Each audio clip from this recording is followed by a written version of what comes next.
Hi everyone, welcome back. So today I'll be trying out the L'Oreal Infallible Pro Glow Foundation. But before we dive into this video, if you're new here, welcome. I post new foundation first impression reviews all the time.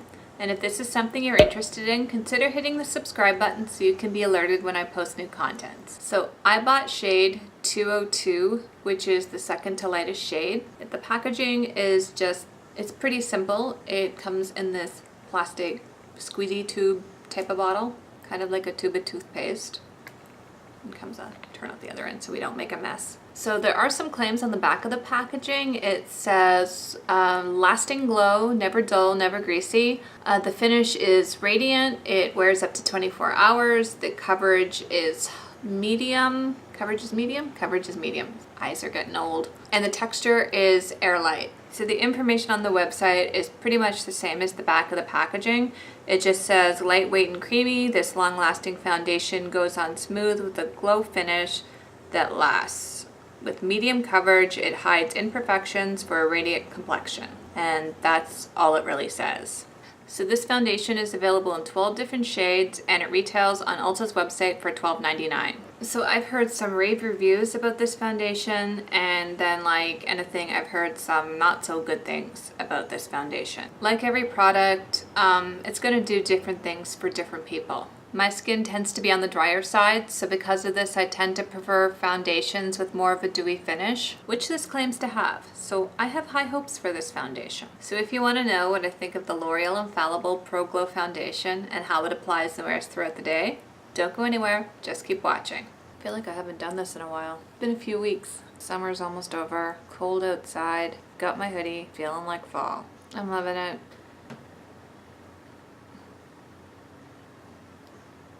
Hi, honey. So I've already washed and moisturized my face. For moisturizer, I'm using the Cetaphil Daily Facial Moisturizer for sensitive skin with SPF 15. And for primer, I'm wearing the Rimmel Lasting Finish Primer. I'll have all the products listed below if you're interested. So I'm going to start with the sponge on this side.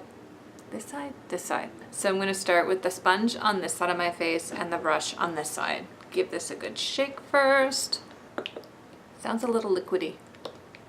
Give that, start with that. If I need more, I need more. The color match looks about right.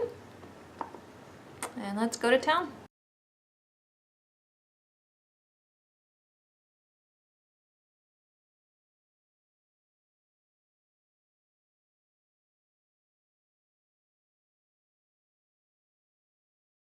At first glance with the sponge, the coverage seems almost non-existent, to be honest. There's a really pretty sheen to this foundation, which I like. Maybe the coverage could be buildable, but I'm going to try the other side with the brush and see if it applies better.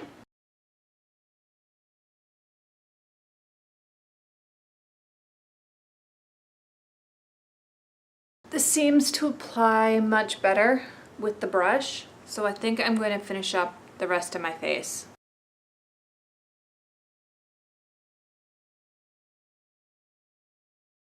Alright, so let's get a look at this. So the coverage was definitely a little bit more buildable with the brush. So far, I really like how this looks. It has a really nice sheen to it. It definitely is a dewy finish, but it's not overly dewy. Like, it doesn't feel like I have an oil slick on my face. My skin tends to be on the drier side, so perhaps that could be why it's working for me. As far as coverage goes, it's okay. It's not my favorite for coverage. I can still see there's like some melasma poking through there and a little bit up there. And I can still see some of my freckles poking through over here. But the shade match is really nice and it doesn't seem to be oxidizing so far. Up close, it's not, I have like a tiny little fine line up there and some around my eyes, and it doesn't seem to be settling into those. But it blended out really well. I don't see any streaks. My forehead, which has been an issue for me in the past with certain foundations, as far as texture, seems okay. Like, I don't see any texture being emphasized up here. And I don't see any, I have small pores as it is, but occasionally when I'm foundation doesn't seem to be working for me. I get polka dot pores happening around here. But this foundation is definitely very lightweight. I would say it's medium coverage at best. So far, it looks nice. Yeah, my skin has been a little on the drier side these days, so I don't think I'm gonna set this with a powder. I kind of want to see how it wears on its own today. So I'm gonna go put on the rest of my makeup and I will be right back. So far so good. I am liking how this is looking. It doesn't feel like I'm wearing foundation. It's very lightweight. It's very comfortable on the skin. It has oxidized a little, but it's nothing too crazy obvious. And my forehead is looking really nice. There's no texture, fine lines. It's not settling into there. So on the rest of my face, on my eyes, I'm wearing the Wet n Wild Au Naturel palette. Upper lashes, I'm wearing the IT Cosmetics Superhero Mascara, and lower lashes, I'm wearing the CoverGirl Supersizer. For cheeks, I'm wearing the Physician Formula Butter Blush. Cat hair everywhere.